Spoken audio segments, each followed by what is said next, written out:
윤석열 국정 운영에 대한 긍정평가가 26%로 현 정부 출범 이후 여론조사 중 가장 낮았습니다. 그런데 MBC 여론조사만 이런 게 아닙니다. 공통적인 건 모두 역대 최저치를 기록했다는 점입니다. 연령별로 보면 70대 이상에서만 긍정평가가 52%로 부정평가보다 높았고, 지역별로는 모든 지역에서 부정평가가 긍정평가보다 많았는데, 집권 여당인 국민의힘의 정당 지지율도 MBC 조사에서 33%, 한국갤럽 조사에서 28%로 모두 정부 출범 이후 최저치로 나타났습니다. 네, 그런데 이 수치는 더 떨어질 것입니다. 여권과 용산이 긴장하고 있는 뉴스 보시고 이어가 보겠습니다. 대통령 되고 나서부터 네. 그 Mo 씨와의 이제 관계에 네. 이분이 어떠한 영향력을 끼쳤는지를 그때부터 얘기를 들어가지고 이분이 저 명리학하시는 분이죠? 이분은 이렇게 역술인이거나 네. 그냥 그런 신점치고 그런 분은 아니고 이분이 난 더 중요하다고 생각이 들어요. 그냥 공천 개입보다 이분이 이제 김건희 여사님과 어떠한 관계고 어떠한 조언을 했는지 저는 그게 더 폭발력이 더 크다고 봐요.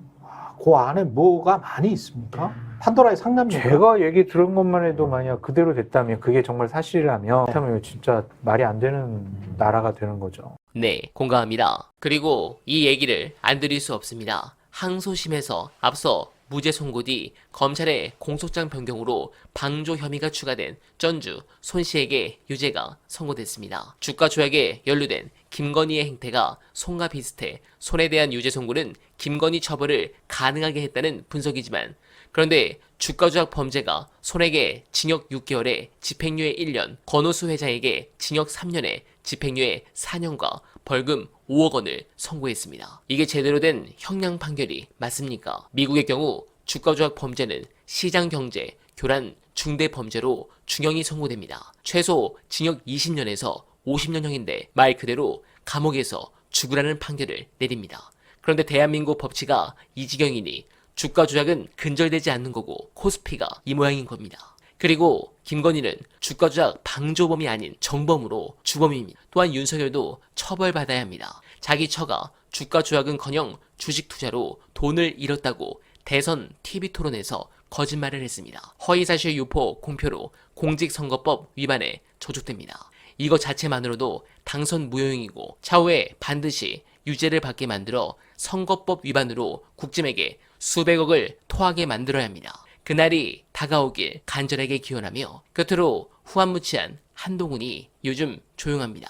이 건도 한동훈이 키맨인데 아주 조용하죠. 그가 뚜껑을 쓰고 가슴에 자꾸 뭘 넣고 다니는 것에 대한 아주 재밌는 분석 안내드리며 이만 인사드리겠습니다. 솔직히 뭐 대머리 뭐 이런 뭐 썰들 뭐 정치적으로 중요한 얘기 아니잖아요. 네. 근데 우리가 왜 자꾸 이런 얘기를 하면서 놀리느냐면 이 정치인의 진정성, 진실성의 문제다라고 보는 거예요. 저 사람이 평소에 어떤 생각으로 사람을 대할까?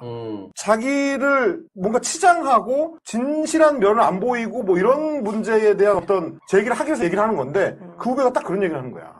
자기가 쭉 정치부 기자를 했지만 역대 대통령 중에서 대머리는 있어도 가발은 없다. 그러셨나? 그러면서 한 얘기가, 형 다른 나라 대통령 봐봐요. 딴 나라 다 똑같아. 어느 나라 대통령이든 대머리는 있어도 가발 쓴 대통령은 없어. 약간 그런 것 같기도 하고요. 이건 굉장히 정치인으로서의 어떤 태도의 문제, 대중들한테 어떻게 보여져야 되는가, 이런 거에 대해서 조금 더 진실한 모습, 치장하고 가리고 숨기고 이게 아니고 진짜를 드러내 보여줄 수 있는 용기나 어떤 진정성이 있는 사람이냐 라는 얘기를 하는데 나 너무 와닿더라고.